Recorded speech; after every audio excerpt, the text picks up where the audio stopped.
Welcome back. Let's spend a few minutes talking about one of the big problems when we're calculating elasticity, and that's that the direction matters. So to solve this issue, we're going to use what's called the midpoint method. So when we take a percent change, we just take how much a value has changed and we compare it to its original value. So percentage change is equal to the change in a value divided by its original value times 100 to take it from a decimal to a percentage. So what this looks like in terms of a formula that we plug into is that percentage change is equal to the new value minus the old value divided by that old value or the original value times 100. But the problem with percentage change is that the direction of the change matters and affects that percentage change. So for example, going from 10 to 20 is a percentage increase. So the new value of 20 minus 10 divided by 10 times 100 means that our value has increased by 100%. But if we go the other direction, if we go from 20 down to 10 with a percentage decrease, it's our new value of 10 minus our original value of 20 divided by 20. So once again, this is a change of 10, but from our original value of 20 means it's only a 50% decrease. So a 10 unit increase in this example was a 100% increase, and a 10 unit decrease was a 50% decrease. Why the difference? So the difference is that our original values are differing depending on whether we're going from 10 to 20 or 20 to 10. So this means that when we think about elasticities, we're going to get different answers if the price is increasing versus the price decreasing. So what's our solution to this problem? So our solution is that we use the midpoint of the starting and end point as our original value.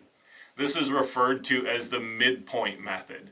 Rather than in the first case using 10 as our original value and in the second one using 20 as our original value, now we're going to kind of split the difference so we get the same answer, go in either direction.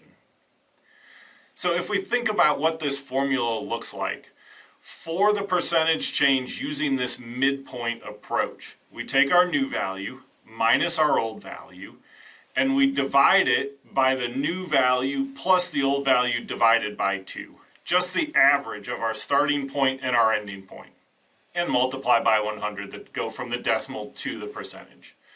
So when we calculate elasticity, remember that elasticity is the percent change in quantity in response to a percent change in price. So when we find the percent change in quantity or the percent change in price, we're just going to use this midpoint method or process to get around this directional issue. No, this isn't really an issue if we use calculus, but that's beyond the scope of what we want to do, especially in this video. If this seems slightly confusing, I understand. Maybe an example will help. Let's dive in and take a look. To get us rolling, I went ahead and set up a demand for lasagna. So at $20, buyers are willing and able to buy 150 plates of lasagna, and at $10, point B, buyers are willing and able to buy 200 plates of lasagna. And I went ahead and did the calculations on the percent change in price and quantity. So if price goes from $10 to $20, that's a 100% increase. If price goes from $20 down to $10, that's a 50% decrease. If quantity goes from 150 to 200, that's a 33% increase. And if quantity goes from 200 down to 150, that's a 25% decrease. So let's use this math and think about elasticity going in different directions and our midpoint method for calculating elasticity. So let's think about elasticity going from point A to point B. So if we go A to B. So we want to look at elasticity, right? And we said elasticity is equal to the percentage change in quantity in response to a percentage change in price. So now we can just plug in. So if we're going from A to B, what's our percentage change in price? So from A to B, that means the price fell from $20 to $10. So that was our 50% decrease in price. And what was the response in quantity? Well, when price fell, quantity increases from 150 to 200, so plus 33%. Now you can set these up either way. You could fill in quantity first or price first. I tend to think about the change in price and then the change in quantity because this is a story about quantity responding to price. So what changed first? Price. What did that lead to? A change in quantity. So I just tend to fill it in that way, but you don't have to. All right, so what is our elasticity then? Well, a 33% increase compared to a 50% decrease in price is equal to 0.66. Now, yes, it's technically negative, but with elasticities, we said we usually just drop the sign because they're negative, because there's a trade-off. All right, so that's going from A to B. Well, what about if we look at B to A?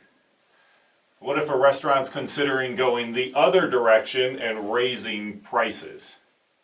So our elasticity is equal to our percentage change in quantity in response to that percentage change in price. So if we go from B to A, that means that price went from $10 to $20.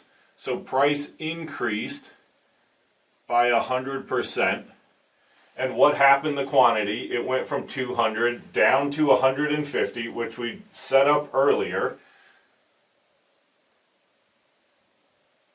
So our quantity falls by 25%. So what's our elasticity then? It's equal to 0.25. Now here's the issue with going different directions, right? These two elasticities are not equal.